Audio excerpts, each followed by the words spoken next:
Dans l'épisode de Demain nous appartient du vendredi 10 septembre, Lizzie, Juliette Maliba, surprend Jack, Dimitri Fouque, en train de regarder des photos d'Adrien, Anthony Colette, sur Instagram. Elle lui rappelle que le serveur est hétérosexuel et en couple, mais Jack est convaincu d'avoir une chance avec lui. Pendant sa pause déjeuner, il passe prendre un verre à la paillote.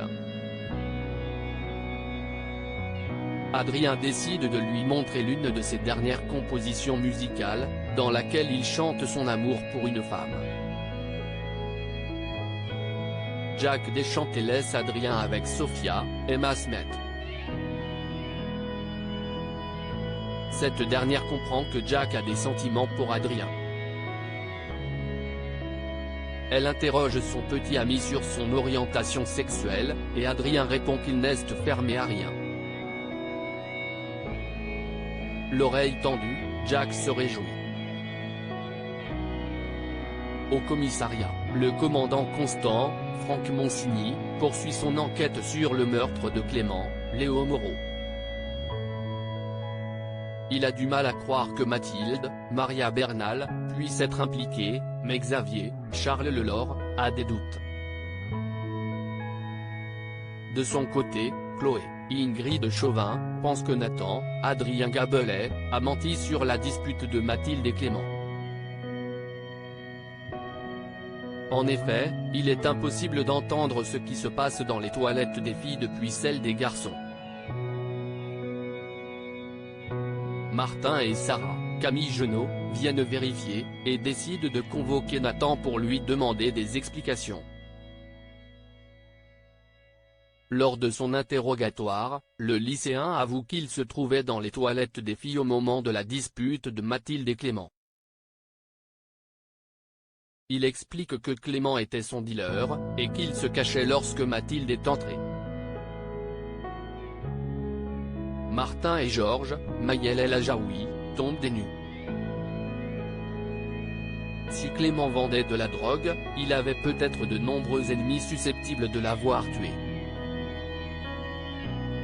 Bart ouvre le spoon, Jordan fait des cachotteries. Dans le même temps, Bart, Hector Langevin, rouvre le spoon pour la première fois depuis la prise d'otage. Les clients se font rares, ce qui l'inquiète. De son côté, Vanessa s'obstine à cuisiner des plats complexes. Sa cuisine plaît à Bart et Louise, Alexandra Naoum, mais ils ne sont pas sûrs qu'elle soit adaptée au spoon.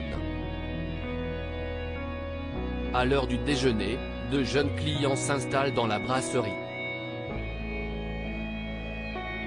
Bart se réjouit, mais comprend qu'ils ne sont là que par voyeurisme, pour voir les lieux de la prise d'otage. Le jeune homme leur demande de partir. Le soir venu, Lizzie et Jack rentrent chez eux. Ils y retrouvent Jordan, Maxime Lelu, qui leur annonce fièrement avoir fait les courses et le ménage. Plus tard, l'adolescent s'éclipse dans sa chambre. Il sort de son sac plusieurs liasses de billets et une importante dose de cannabis.